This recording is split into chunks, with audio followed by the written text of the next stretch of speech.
Em março de 2013, equipes médicas foram chamadas para atender uma emergência em uma mansão imponente em Ascot, Berkshire, uma das regiões mais exclusivas da Inglaterra.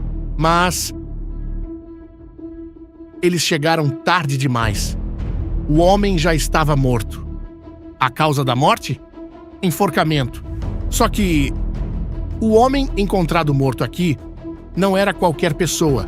Era Boris Berezovsky, o empresário mais poderoso da Rússia nos anos 90 e a pessoa que ajudou Vladimir Putin a chegar ao poder. Oficialmente, sua morte foi registrada como causas não determinadas. Mas todos sabiam a verdade. Berezovsky havia cometido o erro mais fatal que um empresário russo poderia cometer. Ele desafiou Putin. E um de seus homens mais próximos, Roman Abramovich, assistiu tudo de camarote. Mas Roman não imaginava que anos depois ele próprio se tornaria alvo do homem que ajudou a criar e que a única pessoa no mundo capaz de ordenar seu envenenamento seria exatamente aquele que ele tratava como pai. Roman Abramovich nasceu em outubro de 1966, na União Soviética. Sua vida começou de forma trágica. Quando ele tinha apenas 1 ano, sua mãe Irina morreu por uma infecção no sangue. 2 anos depois, aos 3 anos, perdeu o pai, Aaron, que foi esmagado por um guindaste no trabalho. Órfão antes dos 4 anos de idade, Roman foi morar com parentes no norte gelado da Rússia. Essa infância difícil forjou uma personalidade rara, a de um sobrevivente nato. Alguém que aprendeu cedo que, para vencer na vida, regras tinham que ser quebradas. Aos 16 anos, Roman abandonou a escola e começou a vender pneus usados. Durante o serviço militar obrigatório, ele descobriu sua verdadeira vocação. Vendia gasolina roubada para outras unidades do exército. Na União Soviética, onde negócios privados eram proibidos, Roman não se importava com o que era permitido por lei ou não. Quando o governo soviético começou a permitir alguns negócios privados, Roman aproveitou a chance. Seu primeiro negócio oficial foi uma empresa que fazia brinquedos de plástico, incluindo patos de borracha. Pode parecer pouco, mas na União Soviética, onde patos de borracha eram considerados luxo, esse negócio dava muito dinheiro. Só que Roman logo percebeu que não passaria a vida vendendo brinquedos. Em 1992, aos 25 anos, ele fez um golpe que mudaria tudo. Roman usou documentos falsos para roubar um trem inteiro carregado com 55 vagões de combustível. Ele parou o trem pessoalmente e mandou o motorista mudar o destino. O valor do roubo foi gigantesco, quase 4 milhões de rublos. E é claro, como era de esperar, ele foi preso por isso. Mas aqui está o detalhe mais importante. O caso foi encerrado depois que a empresa foi misteriosamente compensada. E com isso, Roman aprendeu uma lição crucial. Na Nova Rússia, problemas com a lei podiam ser resolvidos se você tivesse dinheiro suficiente. E agora, eu preciso te dizer uma coisa. Esse pequeno golpe era só o começo. O verdadeiro salto na vida de Roman aconteceria através de um homem, Boris Berezovsky, o empresário mais poderoso da Rússia nos anos 90. Para você ter uma ideia, ele tinha influência direta sobre o presidente Boris Yeltsin. Quando Roman o conheceu por volta de 1995, sua vida mudou completamente. Através de Berezovsky, Roman chegou ao que eles chamavam de Mesa dos Adultos, o lugar onde bilionários eram feitos e as empresas do governo eram vendidas para os amigos do poder. Nessa nova posição de vantagem, ele criou um negócio que mudou tudo, um esquema chamado de empréstimos por ações. Funciona assim: o governo russo estava sem dinheiro e precisava de empréstimos urgentes. Em troca, oferecia ações das melhores empresas do país como garantia.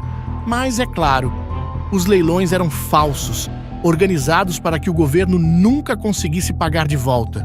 Assim, os empresários ficavam com as empresas por um preço ridiculamente baixo. Berezovsky e Roman usaram esse esquema para roubar a gigante do petróleo Sibneft. A jogada foi genial e suja ao mesmo tempo. Um ministro do governo ordenou que 137 milhões de dólares do dinheiro público fossem transferidos para um banco específico, que imediatamente emprestou esse dinheiro para Roman. Eles estavam usando dinheiro público para roubar empresas públicas.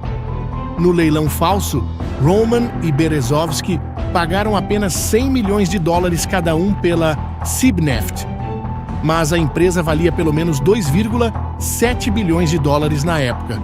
Em 2000, a Sibneft já faturava 3 bilhões de dólares por ano. Mas não pense que Roman saiu ileso dessa. Esse roubo histórico teve sérias consequências e logo alguém tentaria fazer justiça. A compra da Sibneft foi cercada de mistérios, principalmente de mortes suspeitas.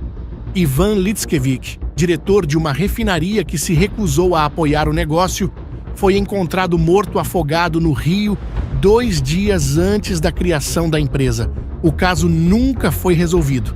Quando o principal promotor da Rússia abriu uma investigação sobre o roubo da Sibneft, a resposta foi brutal. Alguém vazou um vídeo íntimo do promotor para a imprensa. Ele foi demitido imediatamente e a investigação simplesmente virou pó. Roman e Berezovsky haviam acabado de provar que estavam acima da lei. E isso era só o começo. Com a empresa de petróleo controlada, Roman partiu para outro setor ainda mais perigoso, o alumínio. E olha, o que vou te contar agora faz os roubos do petróleo parecerem brincadeira de criança. As guerras do alumínio na Rússia foram um período de violência total. Roman resumiu bem essa época. A cada 3 dias, alguém era assassinado. Isso porque a briga pelo controle das fábricas de alumínio envolveu assassinatos pagos, chantagem e guerra aberta entre grupos rivais. Cerca de 100 executivos, comerciantes e jornalistas foram mortos nessa guerra. A violência era real e direcionada. Qualquer um que atrapalhasse os negócios virava alvo. Mas Roman tinha uma estratégia diferente. Em vez de matar os rivais, ele viu uma oportunidade. Que tal juntar todas as empresas e acabar com a guerra? E com isso, ele comprou uma grande fábrica que estava em crise e usou isso como base para sua jogada genial. E aqui entra um detalhe crucial. Roman usou a influência política de alguém muito poderoso para convencer o maior rival a fazer um acordo de paz. E quer saber de quem era essa influência? De um homem que estava se tornando a pessoa mais poderosa da Rússia, Vladimir Putin. Quando Vladimir Putin chegou ao poder em 1999, tudo mudou na Rússia. Para Roman, foi o início de uma relação que seria descrita como a de pai e filho. Roman não apenas sobreviveu à mudança de governo, ele ajudou a criar essa mudança.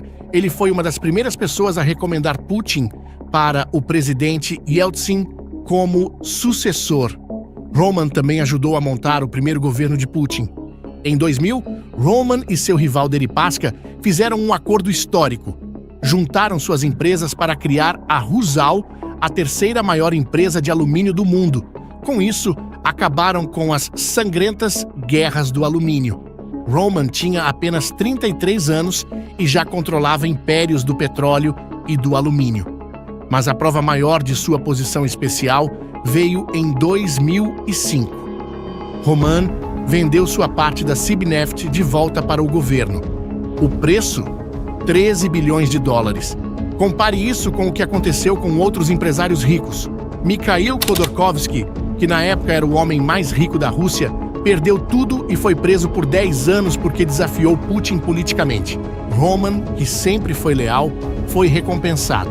Ele transformou um investimento de 100 milhões em um pagamento de 13 bilhões, aprovado pelo próprio governo. Mas Putin tinha outros planos para seu filho adotivo. Em 2000, Roman se tornou governador de Chukotka, uma das regiões mais pobres da Rússia, no extremo norte do país. Para muitos parecia estranho. Por que um bilionário se mudaria para um lugar tão distante e pobre? A resposta para essa pergunta revela algo impressionante. Como funciona a relação entre Putin e seus empresários leais? O cargo foi uma tarefa dada pelo próprio Putin, uma forma de Roman provar sua lealdade usando sua própria fortuna para resolver um problema do governo. Roman investiu mais de 2,5 bilhões de dólares do próprio bolso, construiu escolas, hospitais, reformou a capital e triplicou os salários locais. Quando saiu do cargo em 2008, foi eleito para o parlamento regional com 97% dos votos. Mas o projeto mais famoso de Roman para se tornar conhecido no mundo foi a compra do Chelsea Football Club em 2003. Ele investiu centenas de milhões de libras, transformando o time em um dos melhores do mundo. Roman também ficou famoso pelo seu estilo de vida de luxo. Mansões em Londres, iates gigantescos equipados com sistemas de defesa militar e uma coleção de arte que valia quase $1 bilhão. A mudança para Londres fazia parte de uma estratégia: proteger seu dinheiro, ganhar respeito no Ocidente e construir conexões políticas fora da Rússia. Roman criou com isso uma dupla identidade: o homem de confiança de Putin em Moscou e o empresário respeitado em Londres. Por 20 anos, essa estratégia funcionou perfeitamente, mas em 2022, um acontecimento mostrou que é impossível pertencer a dois mundos diferentes ao mesmo tempo. Fevereiro de 2022. A invasão da Ucrânia pela Rússia destruiu o mundo cuidadosamente construído por Roman.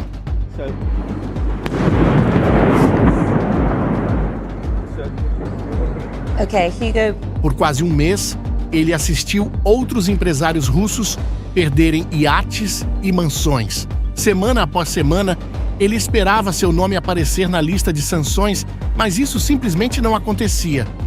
Roman logo escolhe seu lado: o ocidental.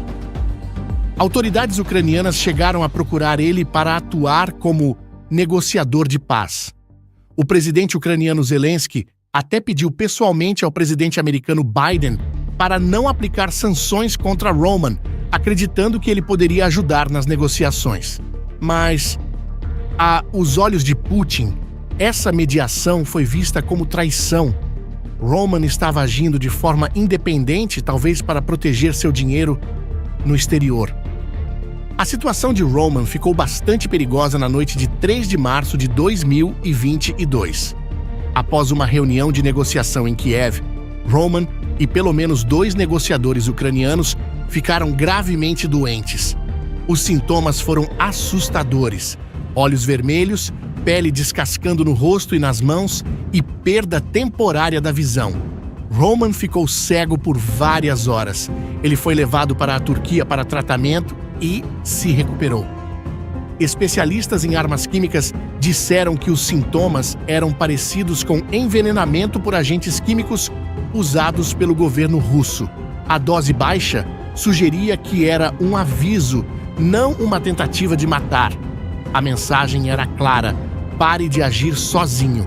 Menos de uma semana após o envenenamento, o governo britânico aplicou sanções pesadas contra Roman. Todos os seus bens foram congelados, ele foi proibido de viajar e ninguém podia fazer negócios com ele. O impacto foi imediato. O Chelsea foi paralisado. Não podia vender ingressos, produtos ou contratar jogadores. Roman foi forçado a vender o clube que possuía há 19 anos. A venda foi feita por 2,5 bilhões de libras. Mas aqui está o detalhe mais frustrante: esse dinheiro continua congelado no Reino Unido até hoje.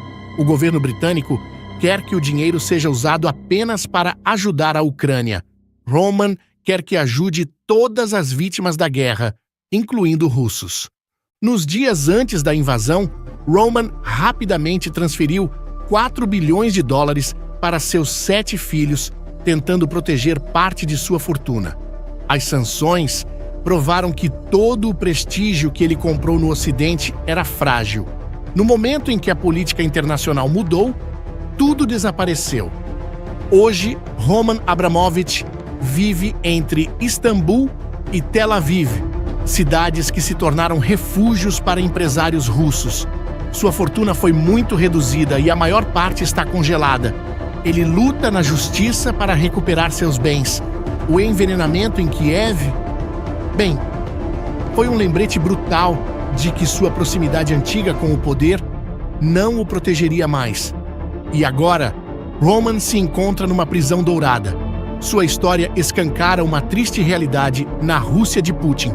A riqueza não é um direito adquirido, é um privilégio que pode ser retirado a qualquer momento. E aí, o que você acha? Roman Abramovich ainda tem alguma chance de recuperar seu império e voltar às graças de Putin? Ou você acredita que essa separação entre pai e filho é definitiva? Deixa sua opinião aqui nos comentários. Se você gostou dessa história insana de poder, traição e bilhões de dólares, se inscreve no canal e ative o sininho. Até o próximo vídeo.